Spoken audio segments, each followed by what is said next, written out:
Matemática e suas tecnologias para o Enem, o assunto hoje, sequências. Vamos começar.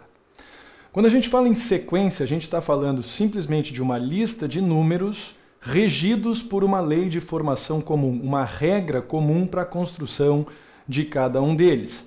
Normalmente, no ensino superior, mais especificamente, é claro, mas normalmente o que a gente faz para identificar uma sequência é usar um par de colchetes. A gente coloca o termo geral dessa sequência entre colchetes, ou seja, a lei, como eu disse, que rege a formação de cada um desses termos, e normalmente também identifica qual é o escopo de n, em outras palavras, quais os valores que n pode assumir. Nos nossos exemplos, eu vou partir sempre do princípio de que o n começa valendo 1, o que não impede, em outras circunstâncias, o n de começar valendo 0, ou começar valendo 2 ou 3 e assim por diante.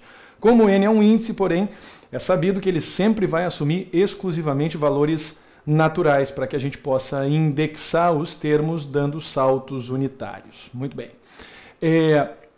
Quando a gente fala em função, vem a ideia de que uma variável depende da outra, uma variável que assume valores em função da outra. Pois bem, quando a gente vai construir termos de uma sequência, o que a gente está fazendo é rigorosamente a mesma coisa que a gente faz no mundo das funções.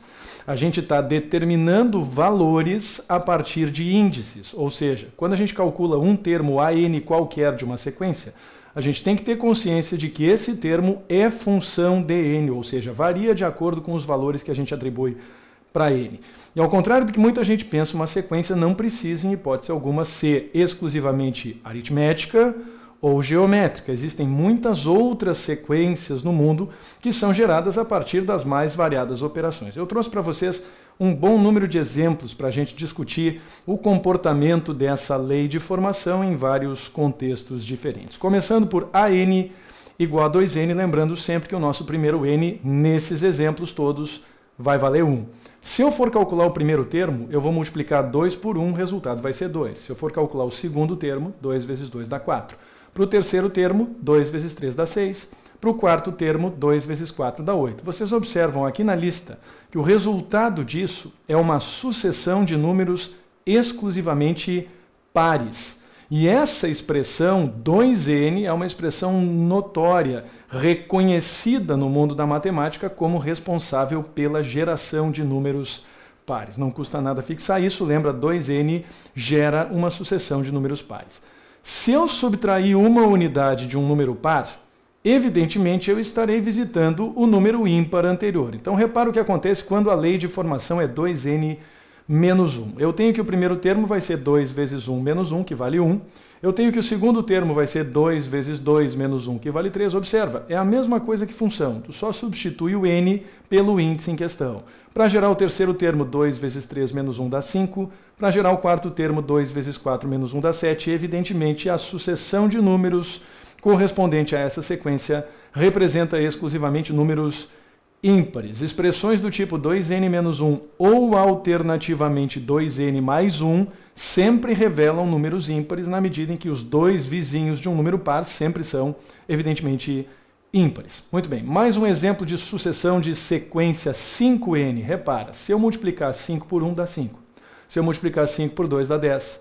Se eu multiplicar 5 por 3 dá 15 e sucessivamente 5 por 4 dá 20. Vocês observam que vai surgindo aqui à minha direita a tabuada do 5, uma sucessão de múltiplos de 5. É justamente isso que a gente obtém quando a gente escolhe um número e encosta no n. Se for 8n, múltiplos de 8, se for 4n, múltiplos de 4, e assim sucessivamente. Mais um exemplo de sequência, 3 na n, a famosa sequência geométrica. Quando n é usado como expoente, 3 na primeira potência vale 3, 3 ao quadrado vale 9, 3 ao cubo 27, 3 na quarta 81, e vocês observam surgir uma sucessão de potências de 3. Nós escolhemos a base e a partir da sequência nós conseguimos revelar sucessivamente, portanto, as diferentes potências dessa base. Seguindo, a n é igual a n fatorial. Para quem já viu a aula de análise combinatória vai ficar bem fácil. O fatorial de um número n é a sucessão de produtos de n por cada um dos seus antecessores até revelar a unidade, e um fatorial importante que a gente tem que conhecer separado dos outros é o fatorial de 1, que vale 1. Fatorial de 2 vai valer 2 vezes 1, que dá 2. Fatorial de 3, 3 vezes 2 vezes 1, que dá 6. Fatorial de 4, 4 vezes 3 vezes 2 vezes 1, que dá 24. Para quem tiver dúvida nesse assunto, recomendo fortemente que assista a aula de análise combinatória aqui mesmo no canal do mateatc.tv. Sucessão de fatoriais, portanto, nessa sequência, legítimo, válido, tanto quanto qualquer outra sequência aritmética ou geométrica. Prosseguindo, uma sequência muito importante que já foi explorada no Enem recentemente, a n igual a n ao quadrado. Se nós colocarmos n igual a 1, 1 ao quadrado dá 1, depois 2 ao quadrado dá 4, 3 ao quadrado dá 9, 4 ao quadrado dá 16. Vocês vejam que nós temos uma sequência de quadrados. E, gente, é muito importante reconhecer essa sequência quando ela surgir em alguma proposta de enunciado para vocês. Isso é extremamente importante. 1, 4, 9, 16, 25, 36, 49 e assim sucessivamente. É claro que essas sequências não precisam ser formadas exclusivamente por quadrados. Eu posso ter uma sequência de cubos, de potências de expoente 4, 5 e assim por diante. Mas é muito comum aparecer quadrados e, portanto, fica a dica. É bom ficar ligado.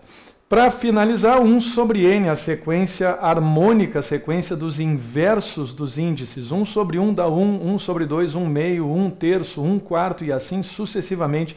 A sequência que associa a cada termo o inverso do índice, uma sequência de inversos. Pode eventualmente aparecer também, acho mais improvável, é claro, do que uma sequência de múltiplos, números pares, ímpares ou até mesmo os quadrados novamente.